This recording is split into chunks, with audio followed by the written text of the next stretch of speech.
I quit my high-paying job in the tech industry and moved to Montana to pursue my dream of starting my own whiskey distillery. Just around $25,000 to my name and a few pieces of equipment I brought with me. We're starting from scratch. Will our whiskey distillery be successful? We'll find out. This is Whiskey RP. Welcome back to Whiskey RP. Today we're heading to Iowa. We gotta head to Iowa. We got a lot of goods here that we're gonna sell. Was hoping to get a little bit more in before we made this trip, but we're gonna head on out of town here. It's gonna take a little while, but we'll get there and we'll find out how much money we actually make for selling all this whiskey. It's our first ever sale. It's all legit. We got all the paperwork figured out.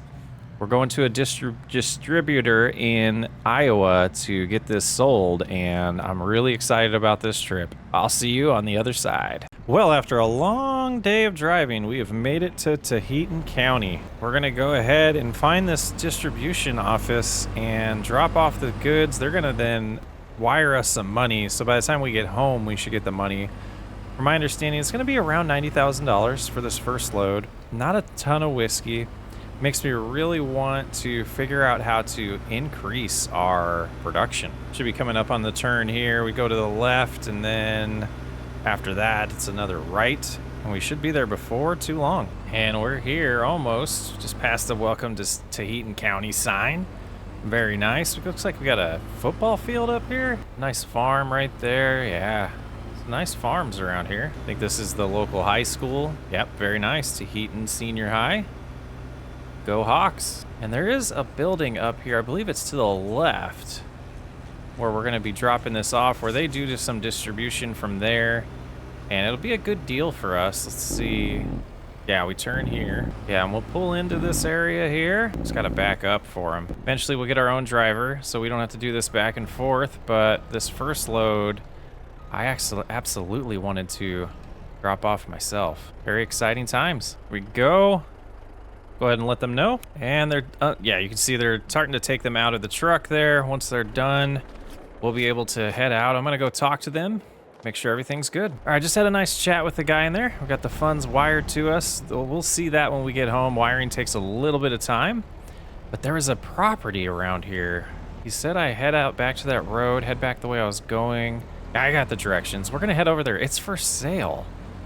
And you know, we're just thinking we want to expand our operation, and this is a nice town. So I'm definitely interested.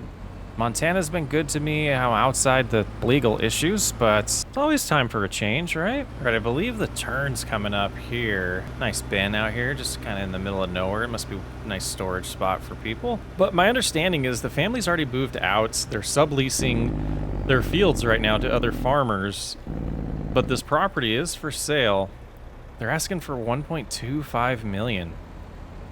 Yeah, we can see the property up there. I don't think they'll mind me driving back here. And from what I understand, this cornfield to the left is part of it. This field to the right here looks like soybeans is part of this property. This little field here as well. Pretty much everything we see up to the property is part of theirs. Yeah, and then the decision is like, do we make an offer here? Look, oh, nice house too. Nice storage. So there's a house across the street. I don't know if that's part of it. Let's get out here. Yeah, they're not here anymore, but oh, nice little doors open. Interesting. Let's shut that for them. It's cold out. Nice property. Let's look at our tablet here and see if we can look at the land that's part of this. So looking at here, we are up here at 46. So this is just a little property that someone owns across the way. It's just a personal house that was, the parcel was split for them apparently, and they have an easement onto this property. So that's something to keep in mind. But also if we look at this view, we get, you know, 46, 43, 44, 21, and 18. That's a lot of land for 1.25 million. It's a nice bin set up here, some storage. More storage over there. I didn't see if they had anything for animals. Let's take a little look around. Oh, nice garage here with an upstairs. Got a hold of the realtor and they said it was fine for me to wander around. Oh, this is sweet. All right, just a nice little little workshop here. What do we got? A hay barn. Oh, this must be for some type of animals. Cows, potentially. Another little hay barn here. Yeah, the house is cute. I like the house. Little detached garage. Plenty of storage around here. This building looks sweet. Okay, so it is 2 buildings, but the garage kind of meets up here. Not sure if there's a button to activate that. Let's go in the door and see. Oh, this is locked. Looks like another shop, though. Pretty sweet. Oh, yeah, plenty of storage. A little nice bin location here for 3 different types of crops, which we would probably be doing soybeans and corn here. Potentially wheat, maybe. I got to do a little more research in the type of crops that work in the area. You know, barley's going to be our main thing, but barley seems to be fine in Montana, so we could just do all barley in Montana and some other crops here.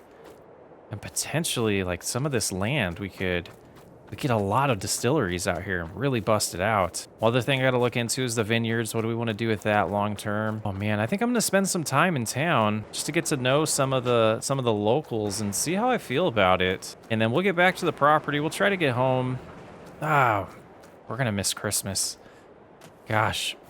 This is a good opportunity though. Maybe I'll get the family to come out here for Christmas. Yeah, we're going to go into town, maybe have some dinner here, find a place to stay for the month or so, and then we'll head home. I'll get a hold of some of our helpers and make sure they're taking care of the chickens and the sheep as well. Other than that, yeah, let's go find a place to stay. I was talking to the guy at the distribution plant here earlier, and he said there'd be no problem with me storing the semi here while we're staying. So we're just gonna park it right here, and then across the street they rent vehicles, so I'm gonna go get a rental car and then we'll find a place to stay. Pretty sweet car here. It cost us $350 to lease it or rent it for the week, and we got an Airbnb down the road, so it should be over here. There's a truck parked here, but they might be across the street. Yeah, this is it right here. So this is where we're gonna be staying.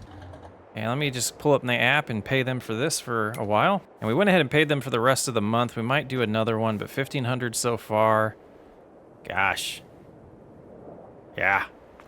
Let's go inside. Yeah, we'll keep the truck right there for now. Well, we're back. We made a little over $100,000 on that trip to Iowa and discovered a new opportunity. I'm gonna get a hold of my realtor. We got some more things to sell around here to see if we can get to that $1 million mark. That trip took a little more time than we thought. We spent a month there just kind of getting to know the area because of that potential purchase of the property. And man, I wanted to check on, yeah, we got lots of wool to move around. The chickens should be doing good. The wife was helping take care of them while we're gone. Now, let's see what we got over here pallet-wise. Food should be good. Yeah, still good with food. But yeah, we got a good amount of eggs. They're starting to produce better. Fields need to be taken care of. Yeah, cotton, all these fields need to be taken care of that we've harvested, at least these other 2 here.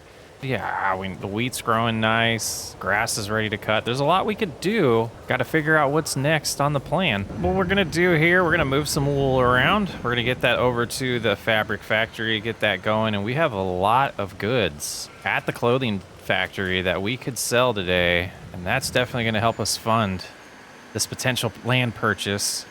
Gosh, expanding the business is definitely what's needed. Could make a lot more money that way and really start booming and potentially set up an even larger whiskey setup in Iowa. Gosh, it's really tempting. Got the wool all situated. Now let's sneak around and pick up our clothes. We also have sugar that we could pick up as well, so we might go grab that and get this trailer completely full just to see how much money we're gonna make. Yeah, 5,000. 5,000 sets of clothing, not bad. Let's go get the sugar and then we'll head on over to Hoot's place. I have a feeling February's the day we hit that 1 million mark. Some more wine as well, and you know, since we've been gone, more whiskey. We'll have to go check on that because we might be out of barley as well, so we gotta make sure that production is alive and well. Lots of sugar to sell. Let's head on over to Hoot's place and then we will take care of the rest of the distillery. Well, everything's still running. We're getting low on barley. Yeast is looking good. We got some to move. We're good. Just got to move things around. All right, let's get to Hoot's place. Apparently we have a yeast with us. Okay, we'll bring that back. All right, we're almost there. And this should be a pretty penny. This should be a good amount of money. It should definitely get us enough in the account to make a good offer. And yeah, we got to get some legal fees going as well to make sure we can Well, we're going to baby step it. I don't know if it makes sense to bring goods from Iowa back here, or if we just want to completely move, run both farms. Maybe we run this from a distance. A lot to figure out, and that was $210,000 worth of goods. We're at 1.1 million. Would be nice to get to that 1.25 number, what would allow us to have some funds for the move as well. And some of the equipment's got to stay here, and some will come with us, and we're gonna have to start duplicating equipment too if we make this change. Really a lot to think about. All right, let's get everything rearranged and figured out here. Let's get all of this yeast moved over. It's been a few months. The distributor is absolutely loving the whiskey, and they've got it into some stores in Iowa, and things are going good. We're definitely going to have to figure out a way to ramp up this production, and gosh, I almost feel like that move might make sense, especially since our main customer is going to be in that area. So that's some things to think about. And that might kind of make our decision for us, really, you know? And let's see, we got a lot of bourbon to sell, too. Part of that contract that we have with that company. And wine as well. We'll get that taken over to our distributor, and that should be... Yeah, we got a little bit more to spawn here. But we'll get these on the trailer, get them over to our distributor, and see where we're sitting. Another almost 1,000 bourbon there, and a decent amount of wine. Yeah, pretty decent amount of wine there. And all right, with all of that sold, we're at 1.19 million. Need a little bit more cash, but we'll figure that out. I think that's going to do it for this episode. Lots of changes. Next episode, we're going to start prepping the fields. You know, no idea if that farm is actually going to sell to us. We got to get a lot going with the realtor, figure out some of the legal parts about changing where we're making our whiskey. But that's for another episode. I'm Socks Way Up. I will catch you next time.